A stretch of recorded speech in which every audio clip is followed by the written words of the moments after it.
Chapter 3. The Unity of the Spirit. We have now paved the way for understanding what is meant by the unity of the Spirit. In the first conception of Spirit as the underlying origin of all things, we see a universal substance which at this stage is not differentiated into any specific forms. This is not a question of some bygone time, but subsists at every moment of all time in the innermost nature of all being. And when we see this, we see that the division between one specific form and another has below it a deep essential unity, which acts as the supporter of all the several forms of individuality arising out of it. And as our thought penetrates deeper into the nature of this all-producing spiritual substance, we see that it cannot be limited to any one portion of space, but must be limitless as space itself, and that the idea of any portion of space where it is not is inconceivable. It is one of those intuitive perceptions from which the human mind can never get away, that this primordial, all-generating living spirit must be commensurate with infinitude, and we can therefore never think of it otherwise than as universal or infinite. Now it is a mathematical truth that the infinite must be a unity. You cannot have two infinites, for then neither would be infinite, each would be limited by the other, nor can you split the infinite up into fractions. The infinite is mathematically essential unity. This is a point on which too much stress cannot be laid, for there follow from it the most important consequences. Unity as such can neither be multiplied nor divided, for each operation destroys the unity. By multiplying, we produce a plurality of units of the same scale as the original, and by dividing, we produce a plurality of units of a smaller scale, and a plurality of units is not unity but multiplicity. There would penetrate below the outward nature of the individual to that innermost principle of his being, from which his individuality takes its rise.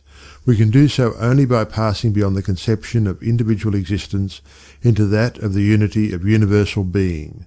This may appear to be a merely philosophical abstraction, but the student who would produce practical results must realize that these abstract generalizations are the foundation of the practical work he is going to do. Now the great fact to be recognized about a unity is that, because it is a single unit, wherever it is at all, the whole of it must be. The moment we allow our mind to wander off to the idea of extension in space and say that one part of the unit is here and another there, we have descended from the idea of unity into that of parts or fractions of a single unit, which is to pass into the idea of a multiplicity of smaller units, and in that case we are dealing with a relative, or the relation subsisting between two or more entities which are therefore limited by each other, and so have passed out of the region of simple unity which is the absolute.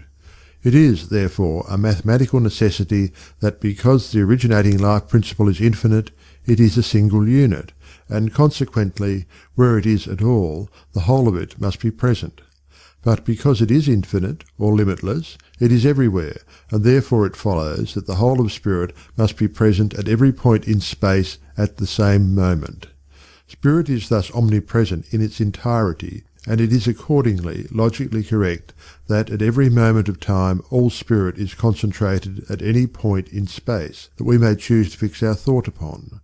This is the fundamental fact of all being, and it is for this reason that I prepared the way for it by laying down the relation between spirit and matter as that between idea and form. On the one hand, the absolute from which the elements of time and space are entirely absent, and on the other the relative, which is entirely dependent on those elements. This great fact is that pure spirit continually subsists in the absolute, whether in a corporeal body or not, and from it all the phenomena of being flow, whether on the mental plane or the physical. The knowledge of this fact regarding spirit is the basis of all conscious spiritual operation, and therefore, in proportion to our increasing recognition of it, our power of producing outward visible results by the action of our thought will grow. The whole is greater than its part, and therefore, if by our recognition of this unity we can concentrate all spirit into any given point at any moment, we thereby include any individualization of it that we may wish to deal with. The practical importance of this conclusion is too obvious to need enlarging upon. Pure spirit is the life principle considered apart from the matrix in which it takes relation to time and space in a particular form. In this aspect it is pure intelligence undifferentiated into individuality. As pure intelligence it is infinite responsiveness and susceptibility. As devoid of relation to time and space, it is devoid of individual personality.